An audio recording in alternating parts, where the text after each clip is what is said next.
अब हम लोग अनऑर्गेनाइज सेक्टर के फीचर्स को देखेंगे। इसमें आपका job are temporary and irregular. इसमें आपको जॉब टेम्पररी रहेगा और इरेगुलर रहेगा। ये जरूरी नहीं है कि आपको महीना में 30 दिन ही काम मिले। No fix working hour. इसमें आपको वर्किंग आवर भी फिक्स नहीं होता है। लॉ एंड और सर्टेन इनकम। इसमें कोई बहुत ही कम आपको और बहुत ही अनसर्टेन इनकम मिलेगा। नो पेड लीव और हॉलीडेज। कोई भी आपको पेड लीव और हॉलीडेज नहीं मिलेगा। अगर आप 2 दिन काम नहीं करेंगे तो उसका पैसा आपको नहीं मिलेगा। नो सोशल सिक्योरिटी और बेनिफिट्स। कोई भी आपको इसमें किसी तरह का सोशल सिक्योरिटी नहीं दिया जाएगा, जैसे पीएफ, पेंशन, ये सब। No rules and regulation. कोई रूल्स रेगुलेशन नहीं होगा। इसके तहत आपके small shopkeeper, street vendor, daily wages labourer, farmer, domestic worker, ये सब आते हैं एग्जाम्पल में अनऑर्गेनाइज सेक्टर के। Street vendor and construction worker और स्मॉल फार्मर, ये आपके अनऑर्गेनाइज सेक्टर में आ जाएंगे। की पॉइंट क्या है इसमें? Organise sector provide a job security and benefits while unorganise sector doesn't. यानी ऑर्गेनाइज सेक्टर आपको जॉब सिक्योरिटी बेनिफिट्स देते हैं, लेकिन अनऑर्गेनाइज सेक्टर इनमें से कुछ भी नहीं। अब नेक्स्ट टॉपिक है public sector and private sector. The economies are divided into two sectors based on ownership and control of enterprises. Key point: public sector work for a people and nation, whereas private sector work for profit and growth. यानी public sector आपके लोग के ऊपर अपने देश के लिए काम करते हैं, इसमें सरकारी सेक्टर होते हैं। Enterprises owned and controlled by the government are called public sector। वैसे सेक्टर जिसमें सरकार का कंट्रोल होता है उसे हम लोग पब्लिक सेक्टर कहते हैं। Definition: public sector refers to those enterprises which are owned, managed and operated by the government for the welfare of the people। यानी पब्लिक सेक्टर में जो भी काम होती है, जो भी मैनेजमेंट होता है, वो सरकार के थ्रू होता है। Example: Indian railway, rail, SBI, HPCL, NTPC, ये सब चीजें। इसके फीचर्स क्या क्या होते हैं? तो own and control by the government, aim is social welfare and not a profit. ये सरकार के द्वारा कंट्रोल होता है, इसमें इसका उद्देश्य होता है सोशल वेलफेयर, न कि profit. Provides essential goods and service. इसमें एसेंशियल गुड्स और सर्विस को प्रोवाइड किया जाता है। Promotes balance and regional development. Ensure employment and price stability. इसमें एम्प्लॉयमेंट को इंश्योर किया जाता है, प्राइस भी स्टेबिलिटी में रहती है। Subject to rules and regulation. इसमें रूल्स और रेगुलेशन होते हैं। अब आते हैं हम लोग प्राइवेट सेक्टर में।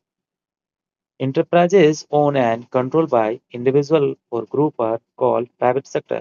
यानी इसमें वैसे सेक्टर आते हैं जिसमें कोई एक व्यक्ति द्वारा या कुछ समूहों के द्वारा कंपनी को चलाया जाता है। Definition: private sector refer to those enterprises which are owned, managed and operated by private individual or group of earning profit। यानी इसमें जस्ट पब्लिक सेक्टर का अपोजिट है। यहाँ पर लोग कोई भी प्राइवेट पीपल या इंडिविजुअल या ग्रुप ऑफ पीपल हो सकते हैं जिसका मेन उद्देश्य होता है प्रॉफिट कमाना। एग्जाम्पल में Tata Motors, Reliance, Infosys technologies, Adani enterprises, local shop and business. Features: owned and controlled by private individual or group, main aim to earn profit, encourage innovation and competition, improve quality of goods and service, help in economic growth, flexible and quick in decision making।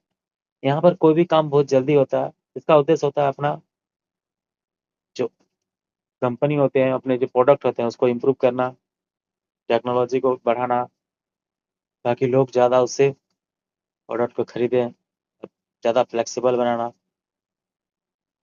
Example: in a daily life using mobile phone, buying clothes from a mall, eating in a restaurant, ये सारे आपके private sector के example हैं। Both sector are important. Public sector ensure basic needs and equality, while private sector promote efficiency and growth. हम लोग आज के topic में इतना ही करते हैं। इसके बाद हम लोग एक एमसीक्यू सीरीज लाएंगे, तो बने रहिए आप लोग। Thank you. आज हम लोग क्लास 10 इकोनॉमिक्स चैप्टर 2 का पार्ट 2 पढ़ेंगे। इसमें हम लोग आज पढ़ने वाले हैं how to create extra employment. Extra employment का मतलब क्या होता है? तो एक्स्ट्रा एम्प्लॉयमेंट का मतलब होता है कि creating more job opportunity so that everyone who is willing to work can get a job। यानी ज़्यादा से ज़्यादा जॉब अपॉर्चुनिटी देना ताकि अधिक से अधिक लोगों को काम मिल सके। ये होता है extra employment. A way to create extra employment. तो एक्स्ट्रा एम्प्लॉयमेंट क्रिएट करने के लिए कौन सा तरीका है, क्या करना चाहिए? तो growth of industry. More industry means more job. यानी जितने ज़्यादा किसी स्टेट में इंडस्ट्री होंगे उतना ही ज़्यादा वहाँ के लोगों को जॉब मिलेगा। Both large scale and small scale industry should be encouraged. और यहाँ पर सिर्फ बड़े बड़े इंडस्ट्री को ही हम लोग इनकरेज नहीं करेंगे, इसमें हम लोग छोटे छोटे इंडस्ट्री को भी इनकरेज करेंगे ताकि वो छोटे छोटे इंडस्ट्री भी आगे जाके बड़ी कंपनियां बन सकें। सेकंड पॉइंट है आपका development of small scale and cottage industry. It means this industry require less capital. यानी कॉटेज इंडस्ट्री वगैरह में आप बहुत ही कम पैसे में भी अपना इंडस्ट्री शुरू कर सकते हैं। They use local raw material and provide jobs to a large number of people. Example handloom, handicrafts, poetry, carpentry, embroidery इत्यादि। तीसरा पॉइंट है आपका development of agriculture. More investment in irrigation, seeds, fertiliser and farm machinery.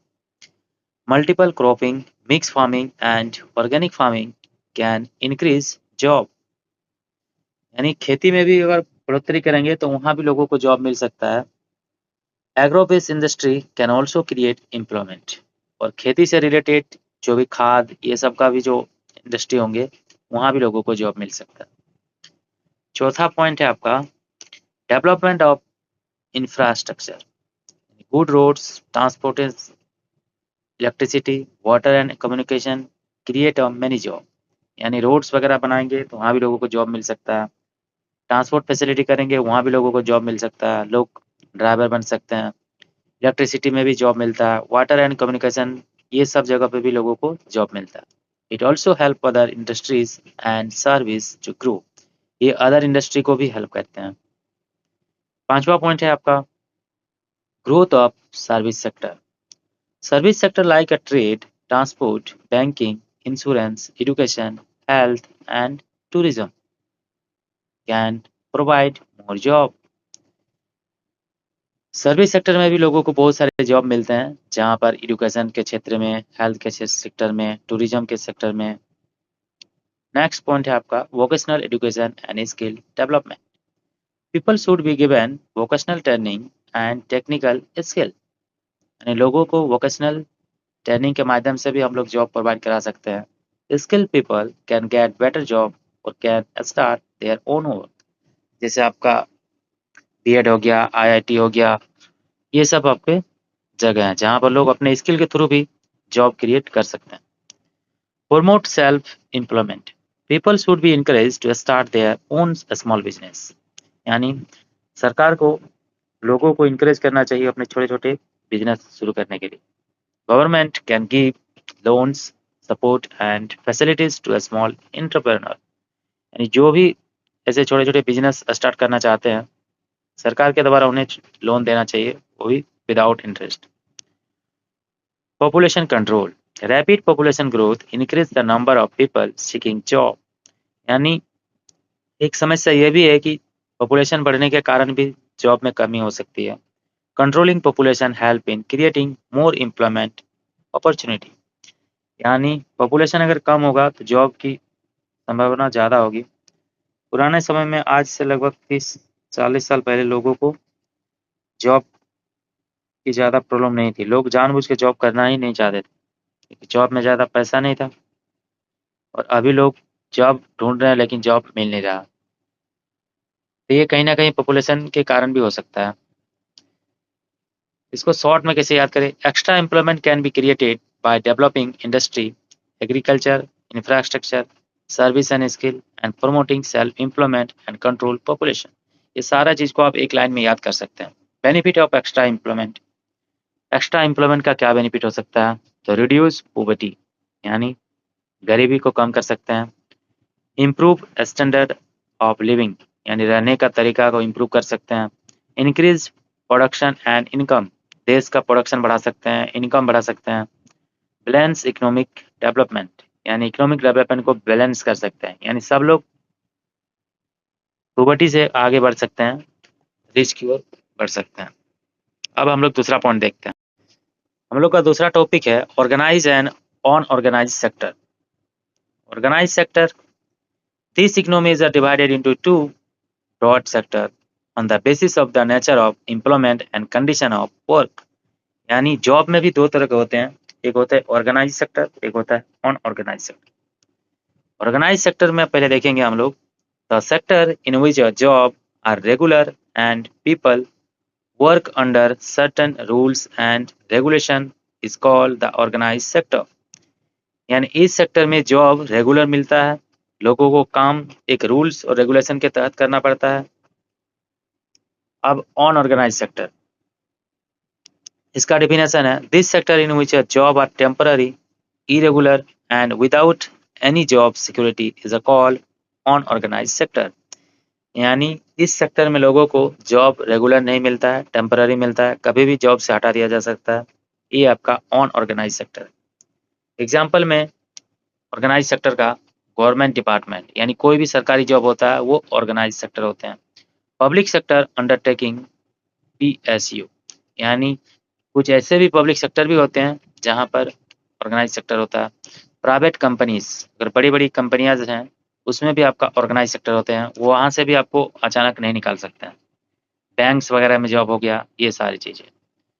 Unorganised sector का example है small shopkeepers, street vendors, daily base वो labourer, farmer, domestic worker, ये सारे आपके अनऑर्गेनाइज सेक्टर के एग्जाम्पल हैं। अब ऑर्गेनाइज सेक्टर के क्या क्या फीचर्स हैं?